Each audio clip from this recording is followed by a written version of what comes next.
왜 우리가 부모에게 감사와 공격을 해야 하는 것인가? 첫째는 나를 이 땅에 태어나게 만들어 주신 거죠. 그리고 사랑으로 나를 키워주시고 양육하신 것에 대한 부모에 대한 감사와 공경입니다. 성경이 왜 부모 공경을 강조하는 것인가? 하나님과 부모의 역할이 비슷하기 때문입니다. 하나님 우리 뭐가 되셨나요?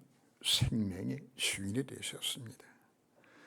나를 이 땅에 태어나게 만드신 분도 하나님이 허락하신 것이요.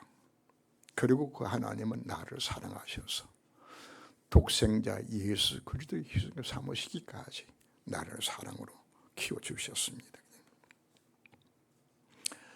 효도의 첫 번째는 뭐가 효도인 것인가? 부모를 인정해 드리는 겁니다. 부모로서 섬겨드리고 인정해 드리는 겁니다. 하나님은 효도도 동일합니다. 하나님을 하나님으로 인정해 드리는 것이에요. 우리 예배를 왜 드리죠? 하나님을 하나님 인정해 드리는 행위들입니다. 자, 효도의 두 번째는 자식이 잘 되는 겁니다. 부모의 자랑거리가 되는 것이 그것이 부모에 대한 효도입니다. 반대로 불효는 뭐가 불효일까요? 부모님이 마음의 근심의 대상이 되지는 자식이 된다면 그래서 그게 사실 불효죠. 그죠? 하나님의 효도도 동일합니다. 하나님의 마음을 시원케 드리고 하나님의 자랑거리가 되는 겁니다. 부모들은 자식이 잘 되면 막 자라고 싶어요. 그죠? 하나님도 여러분들을 막 자랑하고 싶어요. 욥기를 보면은 하나님이 사단에게 막 욥을 막 자랑해요. 야, 내 좀 욥을 보아냐 이러면서. 그죠? 다니엘이나 세 친구의 모습을 보면 하나님께서 너무 기뻐하시겠죠. 그죠? 왕이 검심성에 절하지 않았던 죄 때문에 분불에 던져질 그 위기 왔을 때도 뭐라고 고백하나요? 왕이 집어 던져놓으면 한 날 건져 구원하실 것이요 하나님 100% 인정하는 것이에요. 그냥. 혹시 그리 아니하실지라도 우리는 왕이 검심성에 절하지 않겠다고. 자, 하나님 봤을 때 얼마나 기분 좋았겠어요. 그냥. 우리는 이렇게 하나님을 인정받을 수 있는 삶으로 살아가는 것이 이것이 하나님께 대한 우리 효도가 됩니다. 그럼 왜 성경에서 부모 공경을 이렇게 강조하는 것인가? 부모의 사랑을 깨닫지 못하는 자들은 하나님의 사랑도 깨닫기가 어렵기 때문입니다. 부모 공경의 목적 자체는 부모의 사랑을 통해서 하나님 사랑을 깨달으라고 우리에게 말씀하고 있는 겁니다. 성경은 이렇게 표현을 합니다. 눈에 보이는 부모를 공경하지 않는 네가 어떻게 눈에 안 보이는 하나님을 공경하겠냐. 이렇게까지 우리에게 말씀을 하죠. 그래서 부모 공경에는 하나님의 축복이 약속되어 있습니다. 네가 땅에서 잘 되고 장수하게 되어지는. 그래서 하나님을 공경하는 것과 부모 공경을 같은 차원에서 축복을 약속하고 있어요. 그래서 여러분들은 오늘 어버이주를 우리가 지키면서 부모의 마음을 시원케 해줄 수 있는 우리 모든 성도가 되시기를 바랍니다. 하나님 구원 역사 이루기 위해서 하나님이 나를 이루어가는 시스템을 만드시는 겁니다. 국가도 바르게 국민의 안녕과 질서를 유지하기 위하여서 사법, 행정, 이런 입법부를 만들어서 균형 있게 해서 이 제도를 만들어 나가게 되는 것처럼 이 하늘날 위에서도 교회 안에서도 이 복음들이며 정인들을 만들기 위해서 하나님은 제도를 만들어 가시는 겁니다. 이걸 위해서 하나님은 이스라엘 12지파 가운데서 레위 지파를 선택하시고 그 레위 지파 가운데서 아론의 후손을 제사장으로 지파를 세웠어요. 이랬더니 이제 다른 지파에서 이제 항의가 나오는 거거든요. 네 지파에서는 아니 어떤 너희들만 같은 네 지파 너희만 제사장 해먹냐. 그걸 누가 또 들고 나오는 것인가 하면 르우벤이 장자잖아요. 아니 우리가 큰아들인데 우리가 한 자리 해야지 왜 너희가 높은 자리에 앉냐.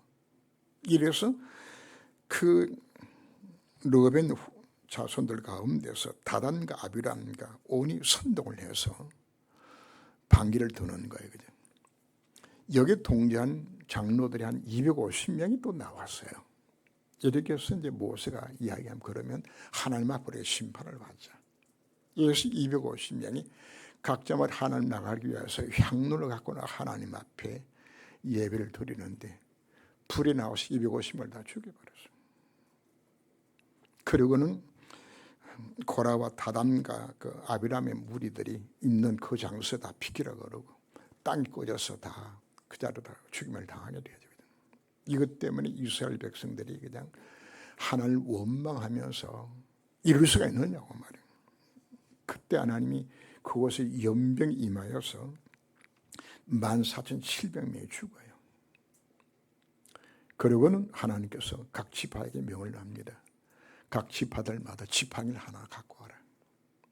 그래서 이걸 언약궤 앞에 지팡이 12개를 놨는데 그게 아론의 지팡이도 놨는데 다른 지팡이에는 아무 변화가 없는데 하루 지났는데 하루 지팡이에 살구나무 가지였는데 우미도 없고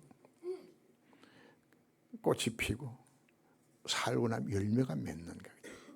이걸 백성이 보여주면서 레위 지파의 권위를 하나님께서 인정을 하셨어요. 아론이 지파가 아론이 다른 사람들보다도 똑똑하고 잘나서 하나님께서 세상을 세운 것이 아닙니다. 바로 하나님 나라의 제도를 만들기 위해서 하나님께서 만드신 방법들이었죠. 대제사장은 바로 예수 그리스도를 상징합니다. 그래서 제사장에게 백성을 축복할 축복권도 주었고 판결권과 치료권을 주었어요. 그리고 성막에서 하나님을 만나서 하는 음성도 없고 백성들의 말씀을 전하는 강도권을 하나님께서 허락하시는 겁니다. 왜 하나님께 이와 같이 제사장의 권을 왜 세우는 것인가? 제사장의 권위가 무너지게 되지만 강단의 말씀의 권위가 떨어져요. 제사장이 높아서가 아닙니다. 남들보다 이스라엘 다른 지파들보다도 아론의 후손에 잘한 것도 없어요. 그럼 왜 그렇게 세워주는 것인가? 강단의 말씀의 권을 위해서 세워주신 것들이에요. 그래서 제사장에는 뭘 입힌 것이요? 예복을 입힌 것처럼 지금도 판사 검사들은 뭐 입고 나오죠? 예복 입고 나옵니다. 그 하나님 앞에 선다는 그런 모습들이죠. 그리고는 오직 성령에서 예배드리고 제사장의 직분을 감당하도록 11조 제도를 하나님 만드셨습니다. 하나님은 레위 지파에게는 땅을 한 땅도 배분하지 않았어요.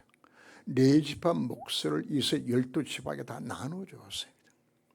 그리고 각 지파에서는 10분의 1을 거두어서 레위 지파에게 드리게 되고 레위 지파는 또 레위 지파의 10분의 1을 거두어서 레위 지파는 제사장에게 그걸 바쳐서 오로지 뭐만 하도록 성전의 봉사만 하도록 이렇게 하나님께 만들어 주셨습니다. 말라기 3장에서 보면 11절로 강조하는 장면들이 나오죠. 11절을 안 드리면 어떤 일이 일어날까요? 레위인들이 교회를 봉사할 수가 없어요. 성전을. 그 레위들이 다 도망가 버리면 그럼 예배가 안 되잖아요. 그러면 레위인들이 11절을 바쳤던 누가 살죠? 제사장이 사는데 이 사슬이 다 끊어지고 마는 거죠. 그 11조의 목적 자체는 바로 제사장들, 레위인들로 하여금 오로지 말씀과 기도 전무하는 예배의 쓰임받게 만드신 제도 자체가 바로 11조 헌금의 원시작입니다. 우리 하나님 말씀을 제쳐놓고 집대를 일수하는 것이 마땅하지 아니하니 하나님 앞에 드리는 예배 시스템이 지금 변화가 되어 왔습니다. 아담부터 족장시대 거치면서 뭘 한 것인가 하면은 제단을 사서 하나님 앞에 예배를 드렸어요. 제단을. 그리고는 모세를 통해서 뭘 만들었죠? 성막을 만들고. 그리고는 또 변전하여서 솔로몬을 통해서 성전을 짓게 만들었습니다. 자, 이 성전 누구의 상징일까요? 성전은 예수 그리스도를 의미하는 겁니다. 요한복음 2장 19절 말씀은 이 성령을 흘라 그리하면 내가 3일 만에 일으키리라. 제자들이 이 말을 이해를 못했어요. 나중에 예수 십자가 사건 이후에 이들이 깨닫죠. 아, 예수님의 몸을 이야기하는 것이로구나. 성령은 뭘 의미하는 것이죠? 예, 그리스도의 몸을 의미하는 겁니다. 그리고 모든 제사 제도는 뭘 의미할까요? 십자가 사건을 의미하는 것이에요. 예수님 땅에 오셔서 인간의 근본 문제를 해결하시고 십자가 부활로도 완성하셨습니다. 그러면 이제 뭐가 없어지는 것인가 하면 구약 시대에 있었던 성전 제도 자체가 이제 필요 없게 되면 예수님 성전을 완성하셨으니까. 그리고 제사 제도 자체가 없어지는 거예요. 그러면 성전의 봉사는 제사장과 레위 지파의 모든 사명 자체가 다 끝난 겁니다. 새로운 무슨 시대가 열렸죠?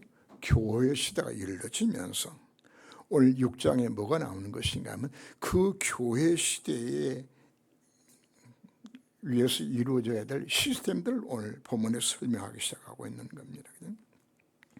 하나님 제사장 대신에 사도를 세우셨고 그 사도들이 오늘날 목사의 원형입니다. 그래서 오늘 본문에 나오는 것처럼 사도는 오로지 말씀과 기도 전무하도록 이것 때문에 7 집사를 세웠다고 오늘 본문에서 말씀하고 있죠. 서론에서 제사장의 권위와 사역에 대해서 말씀을 드렸는데 제사장은 뭐만 하도록 오로지 예배와 백성을 위하여서 축복하고 판결하고 치료하고 교회 안녕과 질서 세우는 일들에 전념하도록 하나님은 바로 사도를 세우고 목사를 세웠다고 우리가 말씀하고 있는 겁니다. 그래서 오늘 6장 4절 말씀에서 나오는 것이 우리는 오로지 기도하는 일과 말씀 사역에 힘쓰리라. 교회 중직자를 세우는 제1목적입니다. 사도를 즉 목사로 하여금 오로지 예배와 기도와 말씀의 전마들을 만들기 위해서 중직자를 세우는 첫 목적입니다. 목사로 하여금 오로지 이 일에 전무하기 왜 만드는 것인가? 만약에 목사가 생활에 갈등하고 또 여러 가지 문제로 인하여서 힘들어하게 되어지면은 교회가 힘들어지게 되어져요. 그래서 목사를 섬기라는 것이 아니고 목사로 하여금 마음껏 목회하고 선교하도록 도와주도록 세우는 것이 중직의 직분인 것을 우리에게 말씀하고 있습니다. 제가 태국 교회를 가서 보니까 목사님들이 너무 가난해요. 장로들이 헌금을 안 해요. 그래서 목사 자식은 고등학교도 겨우 나와. 장로 자식들은 대학을 다 나오는데. 그럼 태국 교회가 어떻게 되질까요? 교회의 힘을 잃어버리고 교회가 안 되는 것이거든요. 바그단 전도학교를 제가 밤에 11시에 합니다. 그러면 그날은 7시가 되어지는데 왜 지금 7시에 지금 하는 건가? 전도학교에 참석한 사람들이 거의가 목사님들이 참석합니다. 사역자들이 참석하는데 이들이 투잡을 해야 먹고 살아. 주일날은 목사하는데 다른 날 뭐 해야 돼요? 가서 돈 벌어야 돼. 그래서 목사가 뭐 할 수 없는 거죠. 오로지 말씀교회에 전무할 수 없는 분위기가 되어지니까 교회가 살아나지 않는 것이에요. 그래서 사도 바울은 갈라디아서 6장 6절 말씀에서 가르침을 받는 자는 말씀을 가르친 자와 모든 좋은 것을 함께하라. 목사는 세상 직업을 갖지 못하고 세상에서 돈 벌 수 있는 직업을 갖지 못하게 막아놓았어요. 그래서 구약 시대도 척곡실 거두면은 하나님 앞에 드리고 또 누구한테 주는 것인가 하면 제사장이 먹도록 드려요.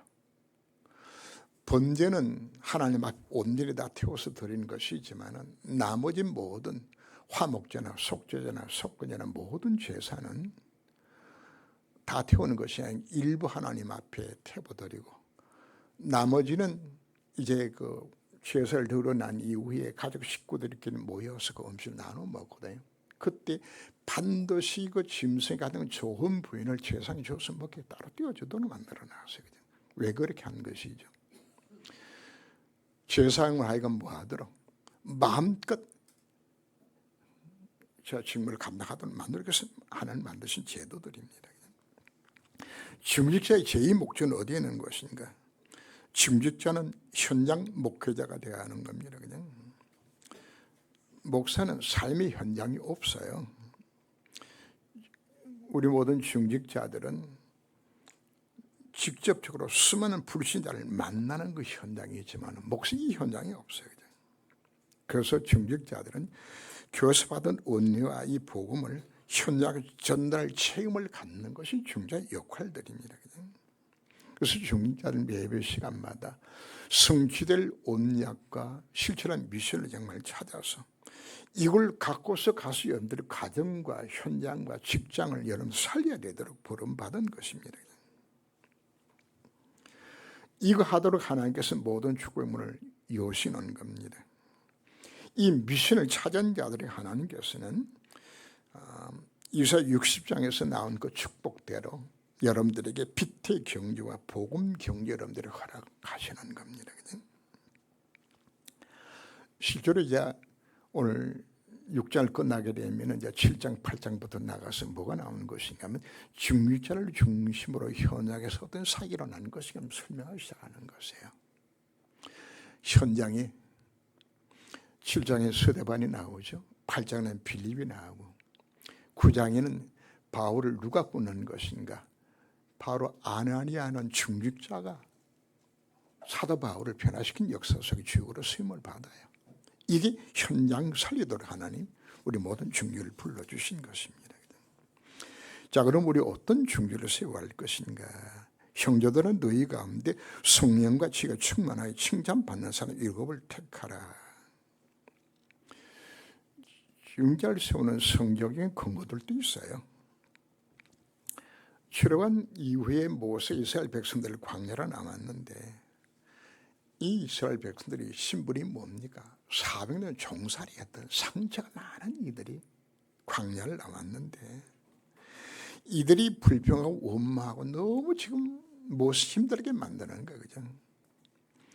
하루는 뭐 먹을 고기가 없다가 말이에요. 애굽에서 우리 고기 먹었는데 말이에요. 뭐 없다고 막 원망을 막 하니까 모세 하나님 앞에 하나님 이 백은 내가 나갔습니까? 내 새끼입니까? 막 답답해서 하나님 앞에 하성을 하는 거죠. 그때 하나님께서 그래 너 혼자 짐을 지지 않도록 70 장로를 세워서 그들 하여금 네가 업무를 분담하게 해라. 70 장로를 세우게 만들어 주었고요. 출애굽기 18장 13절 이하를 보면은 하나님은 이들의 장로를 통해서 모세를 권명케 만들어서 만든 제도가 1000부장과 100부장과 50부장, 10부장 제를 만들어서 모세를 도와서 광야교회를 이끌도록 하나님께서 만들어 주셨습니다. 그래서 출애굽기 18장 21절 보면은 선발 기준이 하나님을 두려워하며 신실하며 불의한 이익을 미워하는 자를 찾아 세우라고 말씀하셨죠. 자, 오늘 본문 속에서는 중재 기준이 무엇인가요? 성령 충만, 믿음 충만한 사람을 찾아 세우라 말씀을 하죠. 하나님의 일은 인간의 지혜와 방법으로 할 수 있는 것이 아닙니다. 하나님 앞에 쓰임 받았던 요셉,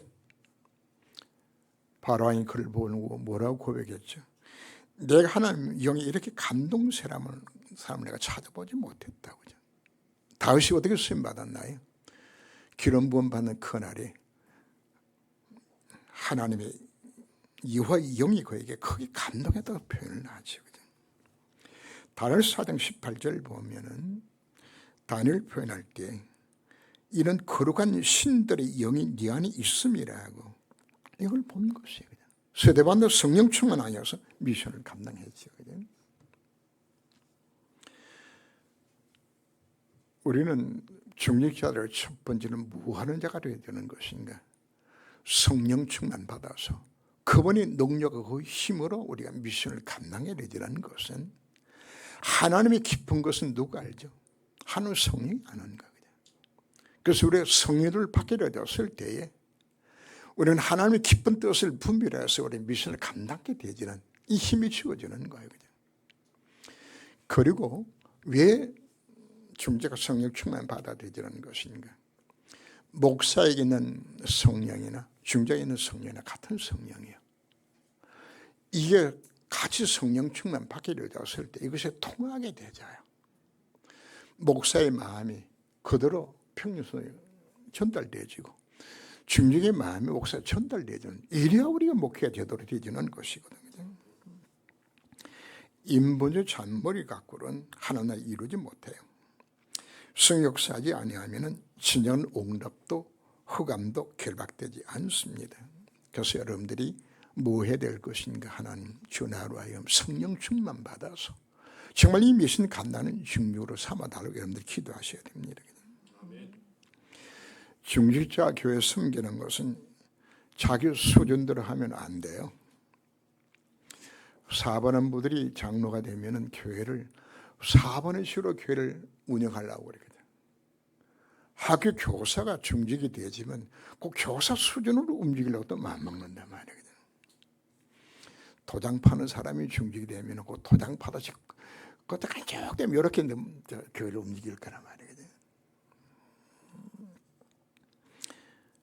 우리는 성령 주신 그 힘으로 지난주에 성령 내준의 역사를 말씀드렸는데 바로 그 인도를 받아서 우리가 교회를 섬기는 우리 모든 중직들이 되어야 합니다. 특별히 칭찬받는 사람을 세우라고 말씀했죠. 세상에 많은 분들이 자기 PR을 합니다. 자기 막 나타나고 자랑들 많이 하죠. 자기 자신의 장점이나 업적을 펴내고 자랑하고 합니다. 그러나 성경은 오늘 뭐라고 이야기하죠? 다른 사람이 그 사람을 칭찬해주는 사람으로 인정받아야 합니다. 왜 자기 자랑할까요? 실상은 그 사람의 영적 상태가 사실 허한 겁니다. 진짜 부자들은 돈 자랑 안 합니다. 조금 갑자기 부자 되었으면 이제 돈 자랑들을 하죠. 그죠? 여러분들이 왜 짝퉁을 자꾸 들고 다니죠? 예? 뭔가 나타내고 싶은데, 그죠?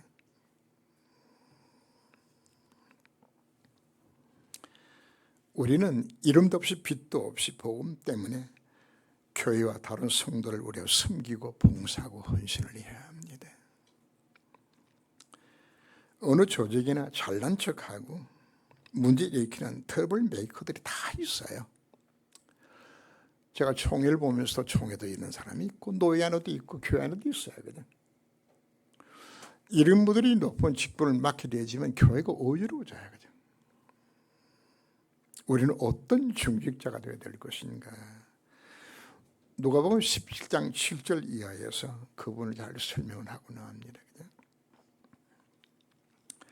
종이 밭에 가서 일을 하고 양을 치고 돌아왔는데 식탁 앉질 않고 주인이 식사를 다 기다렸다가 음식을 먹여야 돼요. 그러면 그 명한대로 다 했다고 해서 종에게 사회를 하겠느냐? 이와 같이 노예도 명령받은 걸 다 행한 후에 이루어지기를 우리는 무익한 종이라 우리가 하여야 할 것을 한 것뿐이라고. 중직자는 자기 하는 것 자랑하는 것이 아닙니다. 마땅히 내 할 것을 그냥 했을 뿐이고 더더욱도 나가서 더 많이 할 수 있었는데 이것밖에 내 하나님 앞에 헌신하지 못했다고 부끄러워하는 것이 이것이 참된 모습이란 말이에요. 교회는 이런 중직자가 칭찬받는 중요로 세워지는 겁니다. 사도들이 말씀에 올인하게 되지니까 하나님 말씀이 점점 흥황하여 예루살렘에 있는 제자 수가 더 심히 많아지고 허다한 죄성의 무리도 이 도에 복종하니라. 성령과 믿음과 지혜 충만한 제자들이 증거로 세워졌을 때에 놀란 변화들이 초대교회 일어나게 되었죠. 그죠? 사도행 6장 1절 말씀 보면은 헬라파 유대인들이 자기의 과부들이 매일 굿에 빠짐으로 히브리 사람들을 원망하며, 왜 이런 일이 일어나죠? 중직자같이 일을 못했을 때 일어난 사건들입니다. 그러나 정말 교회를 섬기는 중직이 일어나져서 각 파트, 각 부서에서 자기 역할을 감당하게 되었을 때에 교회가 제대로 세워지게 되는 것이고, 교회는 이와 같은 시스템들이 갖춰져야 합니다. 그죠? 이제 우리는 그동안에 많은 기도 제목들이 나왔습니다. 237과 치유 스밋의 뜰이 있는 것인가? 우리는 검토리 시대를 준비하고 교회에 많은 기도 제목들이 나옵니다. 그 안에서 나는 뭘 할 것인가? 중직자들이 바로 자기 맡은 부분을 바르게 찾아서 수임받게 되었을 때에 교회는 뭐가 갖춰질까요? 플랫폼이 갖춰지고 파수망대가 씌워지고 안테나가 씌워지는, 이게 모두 다 시스템입니다. 시스템화. 그래서 중직자가 자기 역할을 다 감당하게 되었을 때 하나님은 교회 그 교회를 든든하게 세우도록 만들어 주시는 겁니다. 이때 하나님은 사도를 통해서 하나님 말씀이 풍성하게 선포되게 만들어 주셨죠. 강단에서 뭐가 선포되질까요? 성취될 언약과 실존하는 메시지가 선포되었을 때에 이 언약의 말씀을 잡은 자들이 삶의 현장 속에서 이 복음 역시 일어난 것이죠. 우리 모든 중직들이 바로 이 강단을 통하여서 정말 이 복음을 체험하고 누리고 현장에 나게 되었을 때에 실제 뭐가 일어날까요? 하나님 나라 일이 여러분 인생 가운데 응답으로 오는 겁니다. 이 정을 여러분들이 체험해야 되는 것이거든요. 실제로 여러분들이 이 복음 누리고 현장 가게 되었을 때 여러분 가정의 재앙이 멈추고요, 여러분들의 흥함이 결박당하는 여러분들이 체험하게 되지는 겁니다. 여러분 현장에는 이 복음 없이 고통당한 데가 수없이 널려 있어요. 하나님 그들을 누구에게 붙여줄 것인가? 바로 복음 누리며 이 복음을 전할 수 있는 준비된 자들이 하나님께서 그 영을 붙여주시는 겁니다. 성령의 바람이 세차게 불 때에 교회를 핍박했던 당시의 그 재상 사도계파 사람들이 허단 재상 무리가 지금 교회로 돌아오게 되는, 이 역사가 일어나게 되는 거죠. 이용우 선교사님이 저한테 간증을 해요. 처음에 선교사를 갔는데 열매도 없고 너무 힘들었어요. 그래서 이 복음을 듣는 중에 창세기 3장 15절 말씀이 이게 마음을 확 와닿는 거예요. 여인의 후손이 뱀의 머리를 박살낸다는 그리스도의 왕권이, 이것이 마음에 와닿는 거예요. 이때부터 강단에서 뭐만 선포한 것인가 하면은 그리스도 왕권을 강조하기 시작한 것이거든요. 사실 일본은 귀신 역사가 강한 지역들입니다. 800만 귀신을 섬기고 있잖아요. 그래서 이종우 선교사 간증입니다. 자기는 이 복음만, 왕권만 강조했는데 교회가 세워지더라는 간증을 합니다. 오늘 우리 중직자들이 우리 어떤 하나님 앞에 기도를 해야 되질까요? 오늘 여러분들은 오늘 본문의 흐름 속에서 어디가 나왔죠? 성령과 치유와 믿음 충만한 중직이 세워지는 장면 속에서 그 예루살렘 교회가 제자 수가 심히 많아지고 허다한 재성의 무리까지 토록이 되어지는 이 현장이 오늘 우리 본문의 내용들입니다. 그럼 여러분 이 본문 우리가 무엇으로 받아들일까요? 그렇다, 하나님 정말 나 한 사람이 이 일곱 지수합치로 내가 세움을 받아서 정말 참 좋은 교회가 이와 같은 교회를 만드는 일들에 하나님 내 인생의 쓰임받게 만들어 주옵소서. 이걸 뭐로 잡아라는 이야기죠? 온유로 차고서 기도 토전하라고 우리 말씀하고 있는 겁니다. 오늘 예배를 드리고 끝나면서 오늘 말씀 잘 들었고 이렇게 끝나는 것이 아니라 이 언약 우리가 뭐로 잡는 거죠? 언약으로 잡고서 내가 하나님 앞에 언약 기도가 도전하게 되었을 때 하나님 여러분들이 미션을 주게 되어 있는 겁니다. 성에 나오는 모델적인 교회가 예루살렘 교회, 그 다음에 안디옥 교회, 로마 교회 이렇게 순서로 흘러가죠. 그죠? 지금 어디에서 지금 메시지가 흐르고 있죠? 예루살렘 교회의 성장 과정을 우리에게 보여주고 있어요. 그래서 오늘 우리는 이 속에서 바로 하나님의 시간표가 사도의 흐름 자체가 오늘 이 속에 들어왔습니다. 그래서 여러분들은 하나님 앞 정말 기도하면서 하나님 정말 나은 사람이 여기는 일곱 집사처럼 내가 하나님 쓰임 받는 이 미션 감당하여서 참 좋은 교회가 정말 말씀이 흥황하고 제자 수가 심히 많아지며 허다한 죄성의 무리까지 토록 이루어지는 이와 같은 교회가 세워지는 일들이 내 인생의 쓰임되게 만들어지고 없어서 이걸로 그러면 뭐 해야 되는 거죠? 삶 집중의 기도서로 들어가야 되잖아요. 결과적으로. 그러면 하나님 여러분들이 하나는 뭘 열어줄까요? 플랫폼과 파수망대와 안테나 세워지는 이 시스템이 여러분 개인에게 교회에 세워지도록 하나님께서 여러분들의 문을 열어주실 것입니다. 바로 그 기도가 시작되는 여러분 되시기를 주님으로 축원합니다. 기도합니다. 하나님 오늘 어버이주를 통하여서 우리는 부모를 부모로 인정하고 부모의 마음을 기쁘게 해드릴 수 있는 어버이날로 지키되 한 걸음 더 나아가서 하나님을 하나님으로 인정해드리고 하나님 마음을 시원케 해드리는 중직자로 세워줄 수 있는 이 미션을 찾아올 수 있는 우리 모든 성도가 되도록 하나님이 간섭하여 주옵소서.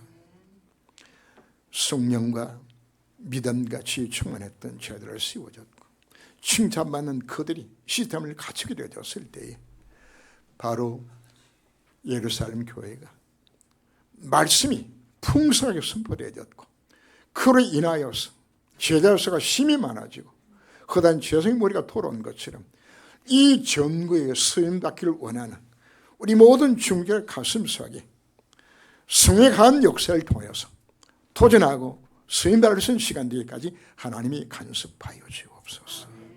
바로 이 시간표 속에 들어갈 수 있는 교회가 되도록 하나님이 축복하여 주옵소서. 주 예수 그리스도 이름으로 기도합니다. 아멘.